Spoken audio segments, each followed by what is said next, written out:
के लिए कुर्बानियां दी, आज उन पे उंगली उठा रहे हैं क्योंकि सत्ता चला नहीं पा रहे हैं लोग। इसके बारे में अधिक न बोलना। आगरा में एक कांग्रेस की ताकत को इकट्ठा कैसे करें। आगरा में कांग्रेस भाइयों की कमी नहीं है, बहुत भाई है। मेरा आपसे अनुरोध यही है कि एक दिन मीटिंग रखिए आप लोग सब। प्रतिक्रिया में मैं टाइम देने के लिए तैयार हूं। मैं कहीं किराए पे रह लूंगा कोठी, मैं आपको 24 घंटे आगरा में देने के लिए तैयार हूं। बस यहां पर मजबूती आनी चाहिए। जिन भाइयों को ऐसा लगता है कि रामनाथ सिकरवार के साथ हमें चलने में तकलीफ हो रही है, मेरी नीतियां अच्छी नहीं लग रही हैं, तो मैं नीतियां बदलने के लिए तैयार हूं, मेरी कार्यशैली को बदलने के लिए तैयार हूं, लेकिन मुझे पूरी कांग्रेस ही चाहिए। फिर भी लग रहा है कि हम आपके साथ नहीं चल सकते, तो महानगर अध्यक्ष के साथ मिलकर के आप चलिए।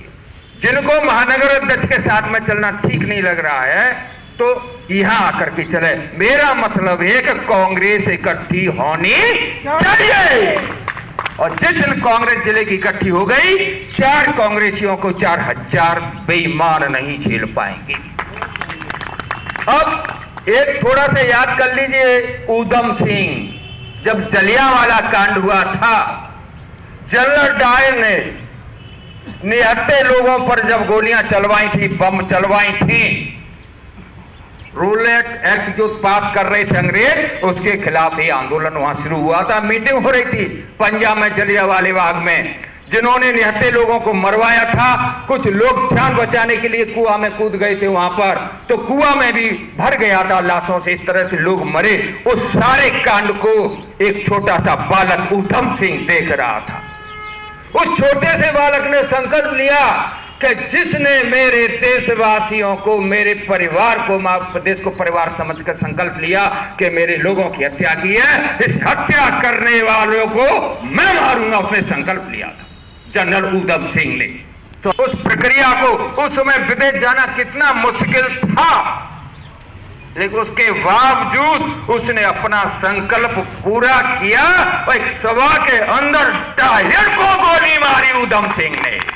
पकड़ने आ रहे थे तो बोला कि होशियारी से पकड़ना इसको, ऐसे हाथ में पिस्टल है। उसने कहा जिसे मुझे मारना चाहिए था, मेरे देश के दुश्मन को मार दिया, आपको चिंता की बात नहीं, ये लिए अपनी पिस्टल। वो कितनी बड़ी लड़ाई लड़ सकता है। हमारे यहाँ तो निहत्थियों को गोली मारी जा रही है, रोज गोली मारी जा रही है। छोटी छोटी घटनाओं में उसको गोली मारे, जिसको एनकाउंटर का नाम दिया जाता है, और मैं इसे हत्या का नाम देता हूं। इस साजिश के तहत मार रहे हैं। अब तो हमारा खून खोलना चाहिए कि नहीं? एकता करिए। और अधिक न बोलते हुए एक ताजा उदाहरण आपको दे, जो अपने को नेता कहते हैं, ये लूट मचा रखी है। पहले डकैत चंबल में रहते थे, उन डकैतों के सिद्धांत थे, उनकी बंदूक से गोली निकलती थी, इनकी कलम से गोली निकल रही है। इनकी कलम को तोड़ना होगा, वरना आगे आने वाली पीढ़ी को ये किसी लायक नहीं छोड़ेगा। इस तरह से हिंदू, मुस्लिम, सिख, ईसाई, मंदिर, मस्जिद रोज जहर घोल रहे हैं। इनके मुंह से जहर, सांप के दांतों में जहर होता है, और भ्रष्टाचारी इनके नीचे से ऊपर पूरे शरीर में जहर भरा हुआ है। इनके लिए इंतजाम करना होगा। अभी आपने देखा होगा 24 दिसंबर को किसानों के शोषण के खिलाफ मैं धरना देने आ रहा था, ज्ञापन देने आ रहा था, सॉरी, डीएम आगरा को। इनको रात से ही मेरे पास फोन घनघनाना शुरू हो गया अधिकारियों के, रामनाथ को रोकिए। मैंने कहा आपको रोकने का आदेश मिला है, पुलिस को कहा, और मुझे लोगों को पास जाना है मुझे ज्ञापन देने के लिए। जब मैं निकला वहां से तो इन लोगों ने मुझे गिरफ्तार करके थाने में डिटेन कर दिया।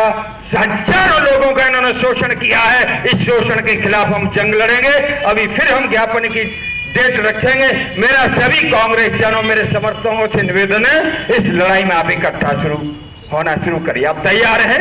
तैयार हैं? और एक एक कांग्रेस को एक पूरे धागे में पुरोने का काम करना है। सभी आप वरिष्ठ कांग्रेसी बैठे हैं, हाजी साहब बैठे हुए, मैं सैनिक हूं, मैं इस राजनीति की गंदी जो पेचीदगी होती है मैं समझ पुराना हकीकत बता रहा हूं। मैं सेना का आदमी हूं, आप इसको बस एक धागे में पिरोइए, यही आपसे मैं उम्मीद करता हूं। और मुझे क्या करना, मुझे आदेश दीजिए। आप हेमंत जी के रामनाथ जिला अध्यक्ष है, वो आप सब मेरे अध्यक्ष हैं, आप सब माले के हम सर्व परिवार के भाई हैं, और कांग्रेस को एक धागे में प्रोना है।